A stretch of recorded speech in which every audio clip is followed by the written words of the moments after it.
Buenos días a todas y a todos los que estáis tanto en el salón de actos como vía online.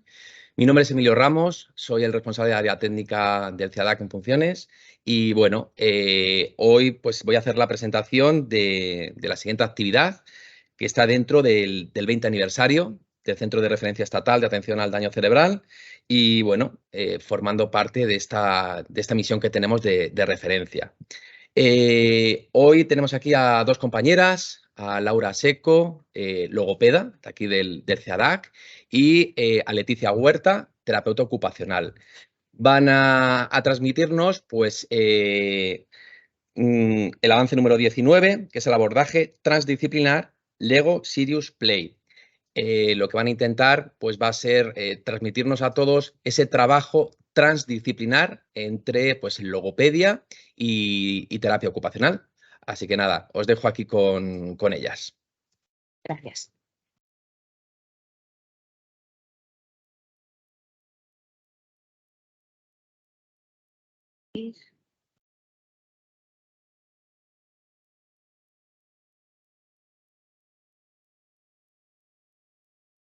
Vale. Creo que así se ve bien, creo que lo hemos hecho bien.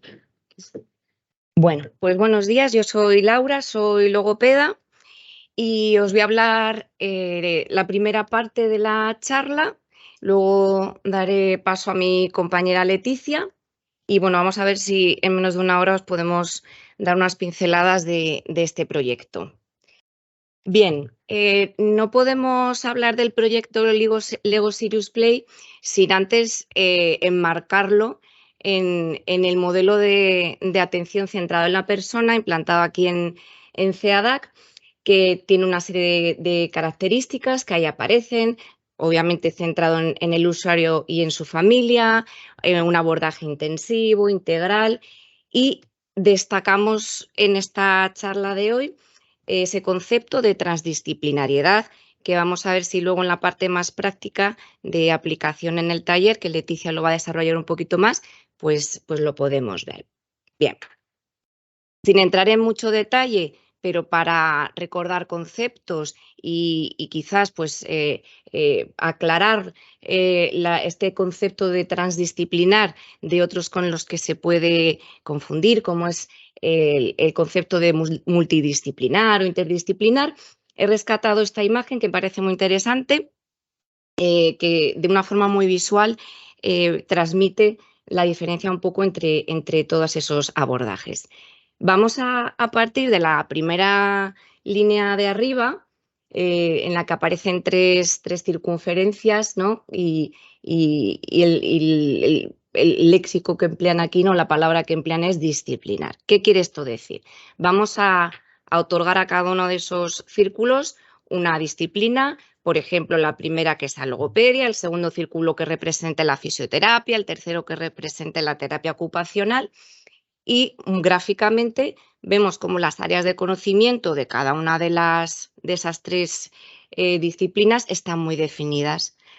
Conforme vamos avanzando hacia ese abordaje transdisciplinar, los límites, las fronteras entre los conocimientos o los contenidos entre uno y otro van desapareciendo, se van difuminando hasta el punto de no existir y no haber una diferencia clara entre una disciplina y la otra.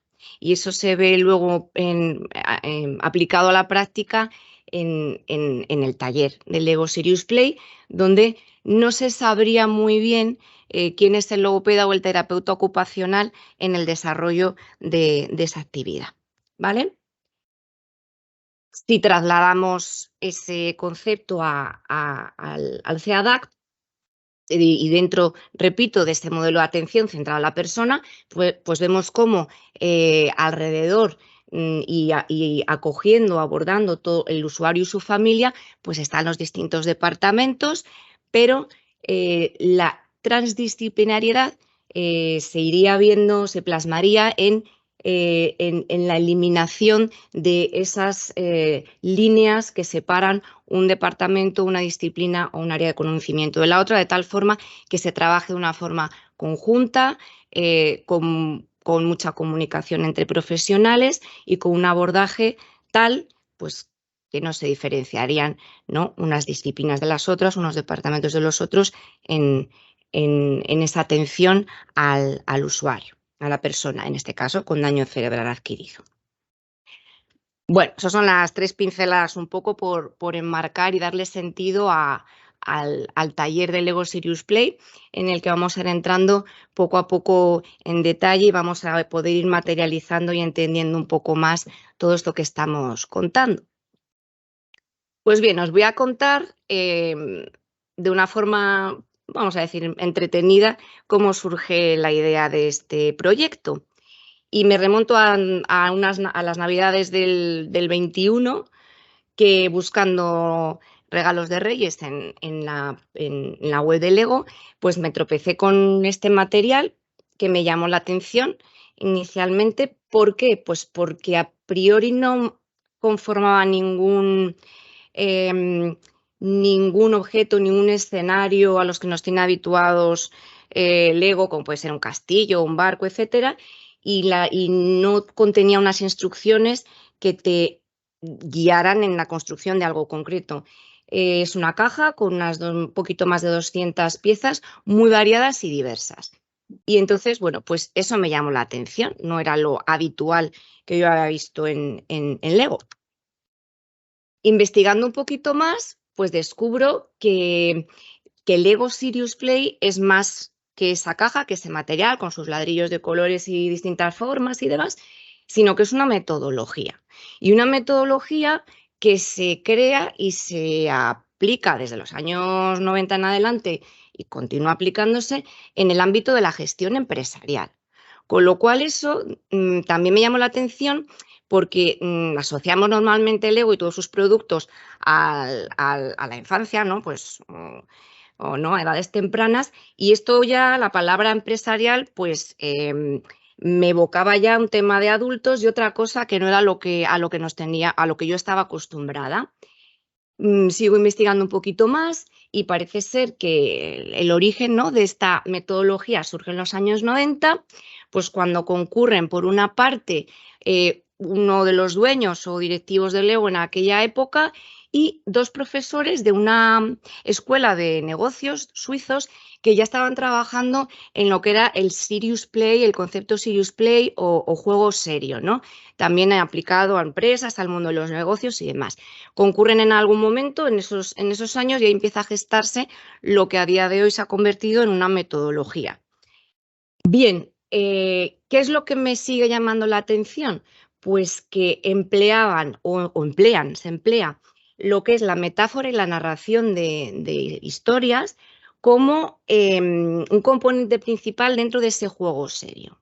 Entonces yo, como logopeda, empecé ya a hacer yo mis elucubraciones y a buscarle una aplicación o una posible aplicación en mi campo, ¿no? Lo que es el lenguaje, en el abordaje del lenguaje, en la realización del lenguaje. Entonces me llevó a seguir buscando un poco más, a ver esto dónde me llevaba. Bueno, pues como ya os he podido adelantar o os podéis haber imaginado, primero esta metodología en el mundo de las empresas se implanta en forma de taller, o sea, no son cosas que se hagan individualmente con los trabajadores, sino que se hacen en grupo, son sesiones grupales. No había respuestas correctas o incorrectas, todas eran válidas, con lo cual, pues eso a veces también pues resta un poquito de ansiedad, ¿no?, o anticipación al error y demás. Hay un facilitador, que es el que conduce en esa sesión de Lego Serious Play las dinámicas, que va planteando unos retos, que va, pues eso, haciendo que fluya, ¿no?, de algún modo el taller, y que había una estructura recurrente que es la que os voy a contar y que es constante en cualquier sesión de Lego Serious Play, que es la siguiente. El facilitador va a plantear un reto, ¿no?, un problema, una cuestión determinada, que se llaman retos, ¿no? Una segunda fase en la que los participantes de ese taller o de esa sesión o de esa reunión Lego Serious Play van o bien individualmente o en grupo a construir un modelo acorde o de acuerdo al reto planteado.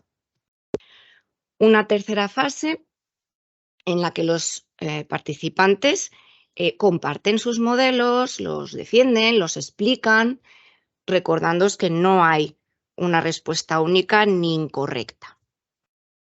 Y una cuarta fase en la que se reflexiona entre todos sobre lo que se ha compartido, se ha hablado, se ha expuesto, etcétera, etcétera. Y eso es constante. Cualquier sesión Lego Serious Play tiene que tener esta estructura y de hecho puede repetirse dentro de una misma sesión Lego Serious Play.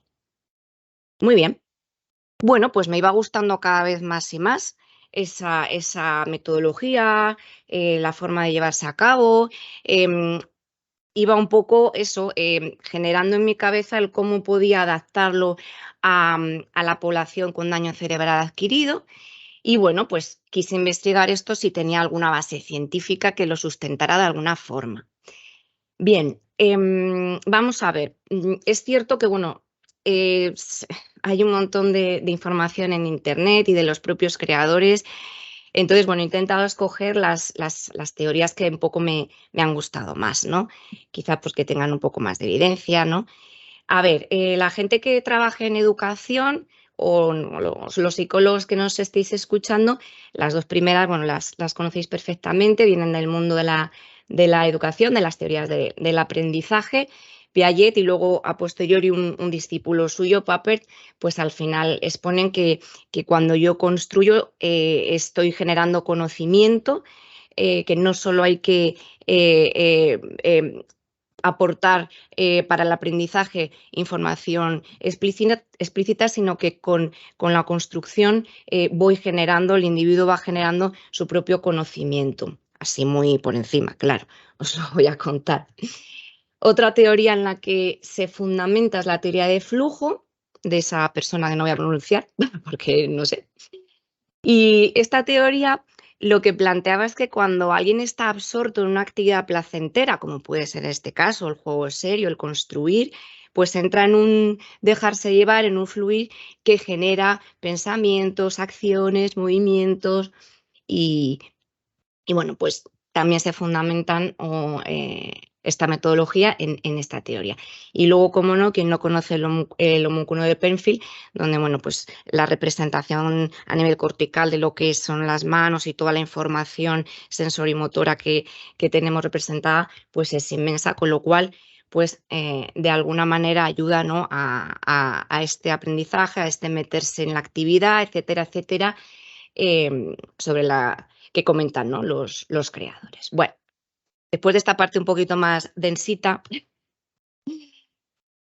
bueno, me convencía la metodología, veía que por lo menos sí que haya un intento de darle un fundamento científico. Seguía mirando, no me voy a parar en enumerar los objetivos que persigue en el ámbito empresarial, que no he salido de él, o sea, os estoy hablando en sí de la metodología en su origen pura y dura, pues había cosas de las que hablamos aquí todos los días: resolución de problemas, análisis de conflictos, toma de decisiones, y digo, pues es que son conceptos de los que manejamos con personas con daño cerebral adquirido a diario. Digo, hombre, esto cada vez me gusta más. Bueno, esta parte que es así un poquito más densa, os pongo aquí fuentes donde podéis consultar, ¿vale?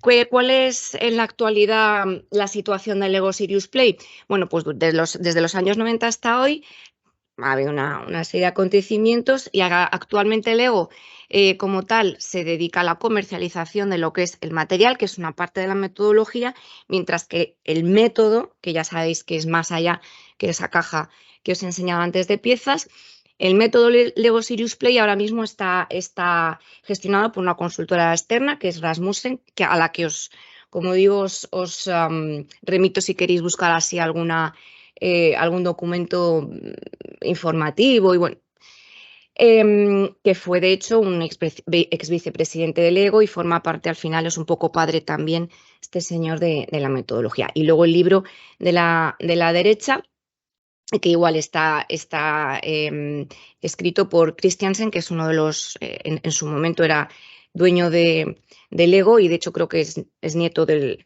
creador inicial de Lego, que era un juguetero, por cierto, era un juguetero allí en Dinamarca, y Rasmussen, como digo, ¿vale?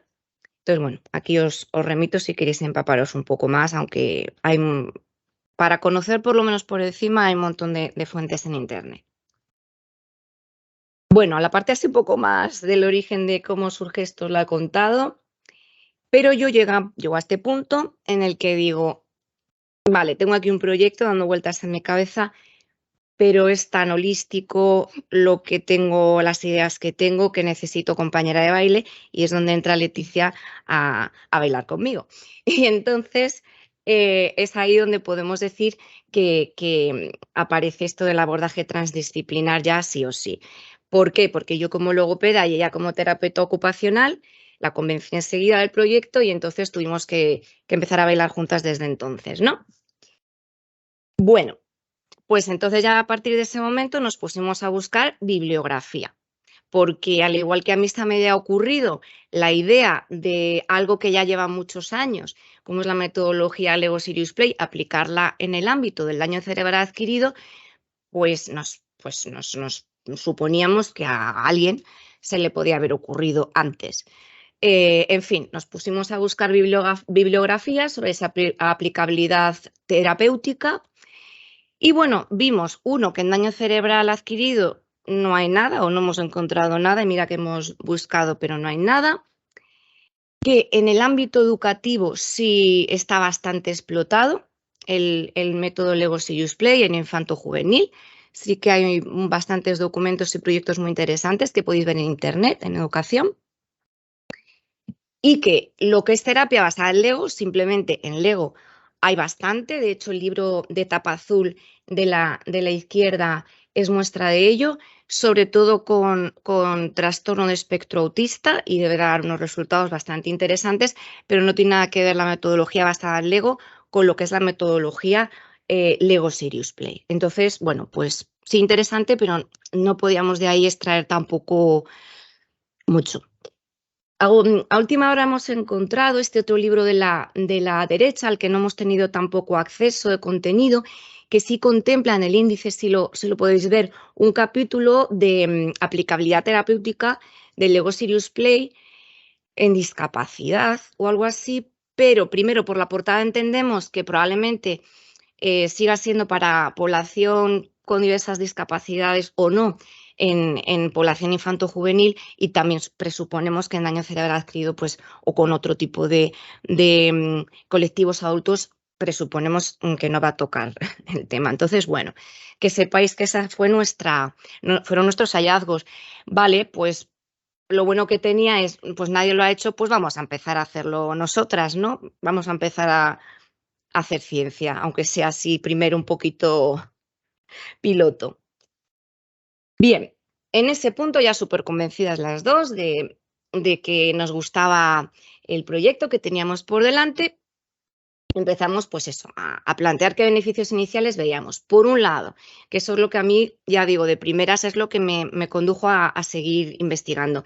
Es un material diseñado para personas adultas. Sabéis que en este campo primero hay que huir del material infantil y además todo lo que encuentras recursos medio gratuitos o no tienden un poco al diseño infantil. Entonces, primero es un material diseñado y una metodología por y para adultos, con lo cual nos garantizaba más la adherencia al tratamiento. Segundo, la inversión económica que había que hacer pues era relativamente baja. En su momento, cuando lo compramos, no llegaba a 27 euros cada caja, ¿vale? Tercero, es un material que, claro, ya nosotras mirando a lo grande, en el supuesto de querer en un momento determinado hacer algún estudio, alguna investigación, el material es el que es y yo no voy a utilizar un montón de piezas de colores distinto a otro que se le ocurra hacer un estudio que tenga otro montón de piezas diferentes. Son las que son y en los estudios que podamos hacer Con LEGO Serious Play vamos a usar todos un material idéntico. Luego la versatilidad que se nos planteaba por delante. Nosotras hemos hecho un diseño de un taller muy holístico, que nos gusta mucho, pero que no es único. O sea, para mí es como la punta del iceberg de lo que esto puede suponer y de todos los usos y esta herramienta que se le pueden dar, ¿no? O sea, creo que se puede explotar de un montón de formas. Solo necesitamos cabezas pensantes que se pongan y disfruten con ello. Como quinto beneficio inicial, pues eso era un material nuevo, que pensábamos que podía ser motivador, lúdico, que podía enganchar, ¿no? Y sexto, la propia metodología en sí, pues que sí que la veíamos aplicable al daño cerebral, ¿o no? Y entonces aquí ahora le paso el testigo a Leticia. ¿Tú crees que se puede aplicar entonces esta metodología al daño cerebral adquirido? Te doy paso, Leticia.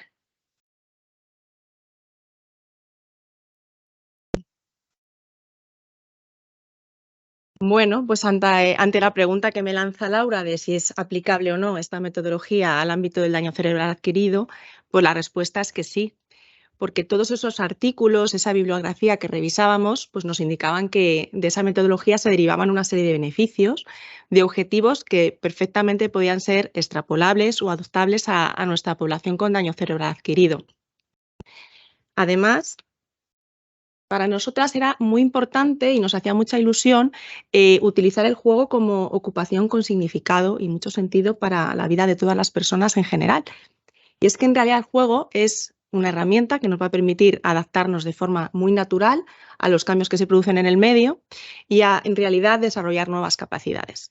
Pues nos puede fomentar, por ejemplo, la potenciación de componentes motóricos y cognitivos, nos puede ayudar a expresarnos emocionalmente, a integrarnos en un grupo o incluso a reforzar aspectos como la creatividad, la perseverancia o la cooperación. Si cogemos un poquito la frase que viene ahí en la diapositiva que dice que nos ayuda a desarrollar nuevas capacidades y nos lo llevamos a nuestro ámbito de actuación, que es el daño cerebral, pues hay que hacer una pequeña adaptación, ¿no? En este caso diríamos que sería al final una ocupación que nos permitiría estimular las capacidades que se han podido ver alteradas por la lesión cerebral. Esta idea y en conjunto todos los beneficios que nos ha comentado Laura de la metodología en sí, de LEGO Serious Play y del juego en sí mismo como ocupación con significado, nos terminaron de convencer para poder dar un poquito más de forma práctica a este proyecto. Y claro, cuando te pones a idear un proyecto, cualquiera el que sea, de cualquier característica, es muy importante hacerse preguntas, ¿no? Y tener en cuenta consideraciones. La primera consideración que planteo aquí en esta diapositiva es en sí la compleja realidad del daño cerebral adquirido, donde aparecen secuelas de diversa índole que además necesitan un abordaje intensivo, integral, de un equipo que trabaje de forma transdisciplinar y holística. Holística porque al final debemos valorar a la persona en su conjunto. El daño cerebral adquirido en sí va a derivar en una serie de secuelas que pueden ser a nivel motor. Tenemos personas usuarias con alteraciones de la marcha, del equilibrio, a la hora de integrar miembro superior. Pueden verse afectadas las habilidades del procesamiento, funciones nésicas, atencionales o ejecutivas pueden verse alteradas y sobre todo, y también muy importante, el impacto que tiene a la hora de las habilidades sociales y favorecer la conducta adaptativa dentro del grupo. La segunda consideración a tener en cuenta es que como al final trabajamos dentro de un modelo de atención centrado en la persona, pues era muy importante tener en cuenta el impacto emocional por el que estaban atravesando esas personas, incluso qué sentido, qué significado tenía la lesión para ellos. Entonces, bueno, para identificar un poco por dónde ellos andaban a ese nivel, planteamos una dinámica en la que ellos tenían que materializar qué significaba para ellos su lesión cerebral. Y la sorpresa fue que los componentes del mismo taller fueron capaces de simbolizar de modos muy diferentes lo que para ellos representaba el daño. Fijaros, en la primera imagen tenemos una persona que representa su daño cerebral en el momento de la cirugía de su tumor. En la segunda vemos cómo esa persona da muchísimo peso a las funciones cognitivas que ha debido de perder, cómo representa el daño con el aspa negra y cómo coloca todas las funciones cognitivas sobre la cabeza del muñeco que ha debido de perder, ¿no? Pues a nivel visual, a nivel de manejo del dinero.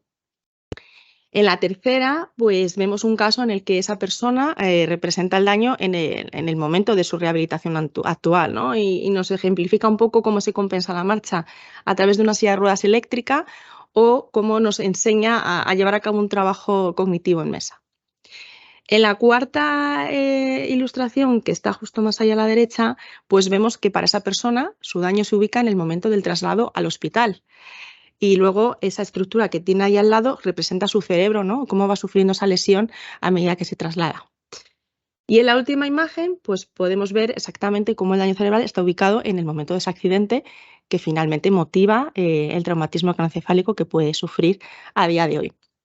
Porque es importante tener en cuenta ese proceso, ese componente emocional en las personas, porque tenemos que tenerlo muy en cuenta a la hora de diseñar los desafíos que les planteamos. Bueno, a continuación os voy a presentar un poco ahora todas las habilidades que podemos trabajar a través de la metodología. En un primer lugar, os voy a mostrar las habilidades motoras que trabajamos, que nosotras en realidad las vamos a centrar dentro del abordaje de miembro superior. Mirad, en esta imagen vais a poder ver perfectamente cómo una persona que presenta una paresia en su mano izquierda puede integrar durante la actividad esa mano durante la construcción del modelo en 3 dimensiones. Y es que al final todas las piezas que están incluidas dentro del kit de Lego Serious Play tienen variadas formas, colores, tamaños, ¿no? Y eso al final nos va a permitir poder estimular todos los componentes en cuanto a la movilidad de la mano que se han podido ver afectados después de la lesión. Componentes sensorimotores, pues como los que cito ahí, a nivel de fuerza, de resistencia, de velocidad, coordinación, destreza o sensibilidad. Todos estos componentes son muy importantes porque al final contribuyen a que se desarrolle el movimiento normal y a que pueda tener lugar la potenciación de algunos patrones cada vez más selectivos a nivel de muñeca, mano y dedos y bueno, poder promover la expresión e incluso la flexibilidad de los gestos en las diferentes praxias manuales. Porque todo esto al final nos va a contribuir a que ellos puedan verse favorecidos en la reeducación de las distintas pinzas y funciones de su día a día que utilizan en las diferentes actividades de la vida diaria. Y también les va a permitir volver a integrar esa mano en ese esquema corporal, porque en su día perdieron su representación cortical por la falta de movilidad y de no uso. Dentro de las habilidades de procesamiento, que al final son las habilidades cognitivas de toda la vida, tenemos muchos campos de trabajo a considerar. Os voy a intentar explicar un poquito qué podemos sacar, ¿no?, a través de esta metodología de cada una de las capacidades. A nivel perceptivo es interesante porque al final la búsqueda de piezas nos va a permitir trabajar sobre la identificación y el reconocimiento. Ellos tienen especiales dificultades, sobre todo a la hora de discriminar la figura a fondo y la constancia de la forma. Y además nos va a contribuir también a reforzar las funciones visoespaciales, porque van a tener que interpretar modelos, mapas, donde van a tenerse que guiar para conseguir los desafíos. En cuanto a atención, pues bueno, pretendemos que sean capaces de orientar, de flexibilizar, ¿no?, incluso de inhibir cuando sea necesario su atención y gestionar los recursos en función de la demanda del desafío. A veces el ejercicio puede determinar una atención más alternante, más selectiva o incluso dividida. A nivel de memoria de trabajo procedimental, prospectiva y episódica en algunas ocasiones, porque también vamos a trabajar con dinámicas donde se representan eventos, también se refuerzan muchísimo a través de las dinámicas con este tipo de taller. Y dentro del razonamiento, pues vamos a ver y de alguna manera les vamos a solicitar indirectamente que sean capaces de categorizar, que puedan agrupar en función de criterios de forma y de color y que puedan capaces de también interpretar los criterios que nosotras a veces introducimos a través de las dinámicas. También se les solicita abstracción del pensamiento, por supuesto, y también en último lugar vamos a poder ver habilidades, ¿no?, y conocimientos para que ellas puedan dar respuesta a los problemas que surgen.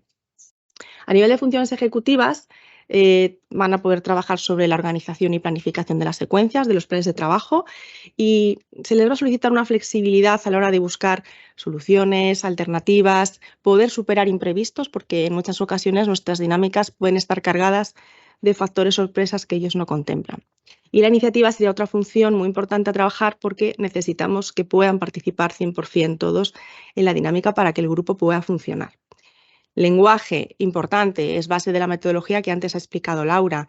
Pretendemos que puedan expresarse y comprender, ¿no? Cuando ellos al final facilitan esa serie de instrucciones, ofrecen opiniones o críticas. Y la praxis, en último lugar, muy importante, en concreto la visoconstructiva, donde vamos a poder de alguna manera ver la materialización de esas construcciones y donde se va a simbolizar un poco la solución a esos desafíos. Y en último lugar tenemos las habilidades relacionadas con la interacción social, las habilidades sociales, esas habilidades que garantizan una conducta adaptativa y que permiten que las personas puedan interactuar y relacionarse con las demás personas del grupo, ¿no? Y bueno, aquí tenemos todos los puntos donde generalmente hacemos mucho hincapié. En primer lugar, la empatía, porque necesitamos que todas y cada una de las personas que forman parte del taller entiendan la problemática de sus compañeros. Los tiempos de trabajo van a ser muy diferentes, algunos van a ser más lentos porque hay personas que van a intentar integrar el miembro superior en su dinámica, o algunos son más lentos en el procesamiento de su información, y otras quizá pequen de ir más rápido, ¿no? Porque no pueden controlar su impulsividad. Entonces deben entenderse, respetarse y comprender las dificultades de cada uno de ellos. A nivel de asertividad, bueno, lo que perseguimos es que sean capaces de identificar y de defender siempre un poco su posición, sus opiniones, sus críticas, siempre desde el respeto. Y también pretendemos que sean capaces de decir que no, porque inevitablemente siempre hay roles que lideran más sobre otros y bueno, esto al final desequilibra un poco la balanza. En la comunicación, bueno, pretendemos que la expresión de alguna manera sea la mejor y la comprensión también. Y se incide mucho en la escucha activa. En la escucha activa porque no solamente se trata de que esté atento a lo que yo tenga que expresar en la propuesta de mis ideas, sino que también me valgan lo que me ofrecen todos los demás. En la resolución de conflictos siempre vamos a intentar localizar pues, qué habilidades o qué conocimientos pueden dar respuesta a las diferentes soluciones del problema. Y en el autocontrol, pues bueno, necesitamos que ellos puedan identificar y dar un poquito de freno a esa impulsividad que a veces se da y que puede romper un poco el equilibrio también del taller y del resto de los compañeros, ¿no? A ver, al final, esta metodología les va a permitir aprender y escuchar de su propia experiencia y de la del resto de los compañeros. Va a dar voz y voto a cada una de las personas que participan, porque al final es un lenguaje común, no importa la posición ni tampoco la cultura y por supuesto el tipo de lesión. En este caso aquí, pues no da igual. Bueno, teniendo claro un poco ya esas consideraciones, las habilidades sobre las que trabajamos, pues bueno, ya empezamos a dar un poquito ya más de respuesta a esas necesidades iniciales, ¿no? Que necesitamos para poner en marcha el proyecto. Lo primero era adquirir el material, no lo teníamos. Son unas cajas realmente muy asequibles en cuanto a precio, entonces no hubo ningún problema a la hora de poderlas comprar aquí desde el centro. Y ya teniendo un poquito en posesión este material, pues ya procedimos un poco a ver cómo aplicar en la práctica este taller. Porque claro, no era fácil. Al final tuvimos que hacer muchas valoraciones, medir, revisar, ¿no? Porque necesitamos identificar cuáles eran las características a nivel cognitivo, motor y psicosocial que necesitábamos para que esas personas se sintieran cómodas, para que esas personas de alguna manera tuvieran un desempeño accesible en el taller. Entonces, bueno, hicimos varios ensayos antes de que se desarrollara este taller con diferentes perfiles, con diferentes tipos de lesión y diferentes tipos de desafíos, ¿vale? Y eso nos iba dando un poco de la idea, ¿no? Y de ahí iban surgiendo un poco la definición de esos objetivos de estudio y intervención, que en realidad iban a atender a esas habilidades que se habían visto afectadas después de la lesión y nos iba a permitir también determinar cuáles eran los criterios de inclusión a la hora de acceder al taller. Eran en realidad esos requerimientos mínimos que necesitaban en todas las esferas, en todas esas habilidades que se habían afectado a nivel motor y cognitivo y social, para que pudieran beneficiarse, ¿no? Y disfrutar al mismo tiempo de ese taller. Bueno, pues dicho todo esto, ahora sí que os planteamos un poco cuál es la verdadera estructura del taller que llevamos a día de hoy. Tenemos dos talleres en los que en realidad se llevan a cabo las mismas dinámicas. Lo que ocurre es que presentamos un taller de comunicación, que es el que lleva Laura, que es logopeda, y donde al final, digamos, el criterio de inclusión se basa en perfiles de personas usuarias que presenten trastornos de la comunicación. Y en el dual, que es el que yo llevo, que soy terapeuta ocupacional, el perfil va más dirigido a personas que presentan trastornos de tipo motor a nivel de miembro superior, se suele exigir un nivel cognitivo intermedio alto y además no solemos en este taller aceptar, digamos, los trastornos de comunicación porque para eso está el taller de Laura donde se puede dar un apoyo un poquito más específico puesto que ella es la logopeda. Pero no obstante, en todos y cada uno de ellos, independientemente del que da Laura o del que doy yo, trabajamos sobre esas habilidades de las que os he comentado antes. El programa es cerrado porque al final lo que pretendíamos es que el mayor número de personas pues, pudieran acceder a él y se pudieran ver beneficiadas y decidimos que un número de sesiones de 8 era adecuado para poder cumplir, ¿no? y atender a todos esos objetivos que nosotras nos establecíamos para desarrollar el taller. El grupo de personas, el número de personas lo establecimos en un máximo de 6 personas, porque fuera de ese número es muy difícil dirigir y controlar el taller, porque al final debemos estar alertas a múltiples dinámicas que se dan al mismo tiempo, hay que dirigir, hay que apoyar, hay que controlar situaciones y más de ese número de participantes pues era excesivo. Y la duración, bueno, más o menos está ajustada a la hora. A veces se nos va un poquito más porque hay que redondear, hay que terminar la dinámica, pero suele dar tiempo.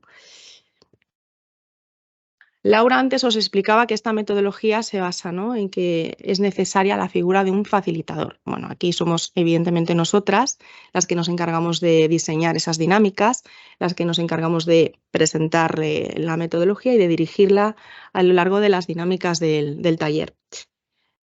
Bueno, las sesiones al final, que son 8, como os he comentado antes, se gradúan de menos a mayor complejidad.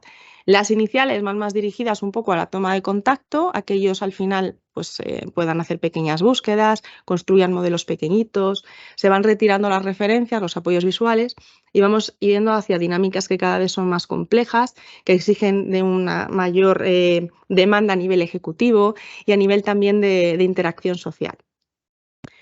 Las dinámicas pueden ser de carácter individual, normalmente son las primeras, ¿vale? Donde están todavía tomando conciencia y según avanzamos y se vuelven más complicadas, se exige un trabajo cada vez más grupal, en parejas o en tríos o como vamos viendo nosotras un poco, ¿no?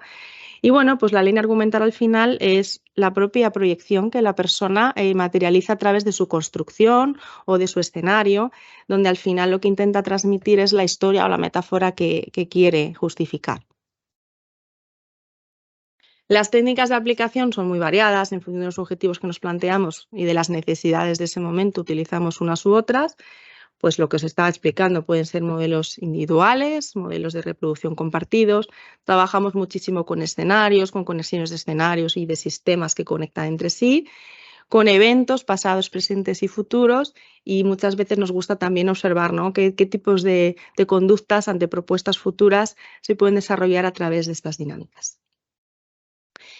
Bueno, pues ahora os voy a presentar una de las 8 sesiones que tenemos diseñadas, ¿vale? Esta en concreto es la quinta. Esto nos indica que ya la cosa empieza a ponerse un poquito más complicada, se empieza a exigir más abstracción y un poquito más de razonamiento lógico en la propuesta de las actividades. Y bueno, veis que se especifica un objetivo general de la sesión, que es la proyección en un entorno y la jerarquía de prioridades.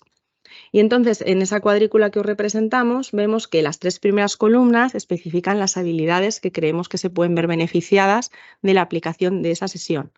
Y en la última columna vemos que el nombre de la sesión es La Isla, que parece ser que es un reto, ¿no? que está destinado a parejas o grupos de 3 y que, bueno, que en definitiva va a estar descompuesta en 2 retos.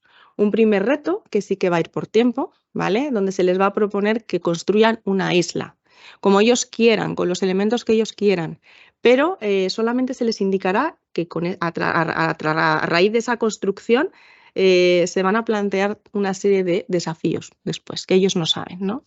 Entonces, bueno, pues cuando pasa el tiempo y ellos han realizado ya esta construcción, pues vamos a pasar a la etapa esta en la que comparten, ¿no? y reflexionan y nos cuentan a todos un poco por qué han tomado la decisión de construir de esa manera, por qué estos elementos, porque a lo mejor una isla con agua y no una con nieve. Bueno, pues explica un poco, lo justifican y ya a partir de ahí sí que se les representa un poco de forma aleatoria, se les plantea pequeños desafíos, ¿no? Pequeñas problemáticas que pueden surgir en ese entorno de la isla. Mirad, aquí tenéis algunos de los retos que les podemos plantear, tenemos otros muchos, ellos no se los esperan, como bien os he dicho antes. Y bueno, pues podemos tener, por ejemplo, un volcán está a punto de entrar en erupción, buscad una manera de salvaros. Otra propuesta puede ser un huracán va a llegar, construid un refugio con tejado para protegeros. O no tenéis nada de comida, construid algo para no morir de hambre. Y estáis muy aburridos, cread algo para entreteneros. Bueno, pues aquí tenéis algunas de las proyecciones, ¿no? De una isla parecen ya casi instalaciones hidráulicas. Entonces, podemos ver cómo la mayoría de ellos, si se mueren de hambre, pues piensan en hacerse una barbacoa, una plataforma de pesca o hacerse una plantación. Si quieren huir de un volcán, probablemente eleven la superficie o busquen opciones para sumergirse en el agua, ¿no? Y si viene cualquier catástrofe, huirán como puedan a través de cualquier vehículo que les surja. Y bueno, en realidad, pues, ¿qué nos importa, no? Pues cómo lo viven ellos. Una vez más, nos lo ejemplifican a través de imágenes y la mayoría de ellos, pues, nos expresan que sus ideas vuelan, ¿no? Como que se sienten muy creativos, que se divierten, que cooperan, que se sienten muy libres, que se sienten triunfadores, porque en realidad lo que os comentaba antes Laura, ¿no? No hay soluciones buenas o malas, ¿no? Si están justificadas, si están bien razonadas, son todas perfectamente válidas. Se sienten felices y luego muchos insisten en que se sienten muy bien porque son capaces de integrar ese miembro superior, ¿no? Que se pensaban que tenía menos posibilidades. ¿Cuáles son nuestras experiencias a día de hoy? Bueno, lo primero, llevamos 3 ediciones que, bueno, estamos muy contentas, pero es un proceso que está en constante cambio. Seguimos revisando, seguimos cambiando, incorporando, retirando cosillas y esto no creo que pare, creo que seguirá todavía en proceso de cambio. Hasta ahora hemos extraído datos cualitativos que sí que nos indican que pueden verse beneficiadas esas secuelas de la aplicación de esta metodología. La impresión es positiva, bueno, primero porque ellos nos lo indican, que se sienten bien con las dinámicas que planteamos a través de este método y porque a nivel también profesional, aparte de enfocarnos un poco en el ámbito de la intervención, nos va a permitir también trabajar y poder investigar y poder quizá acceder en un futuro a proyectos de investigación más sólidos, donde haya variables más controladas y podamos constatar realmente de forma cuantitativa esos beneficios. Nada, por nuestra parte, agradeceros la atención, invitaros un poco a que practiquéis la metodología en vuestros centros, que os animéis a investigar. Ahí os dejamos la dirección de Laura y la mía si tenéis cualquier duda o consulta. Y nada, muchas gracias por la atención.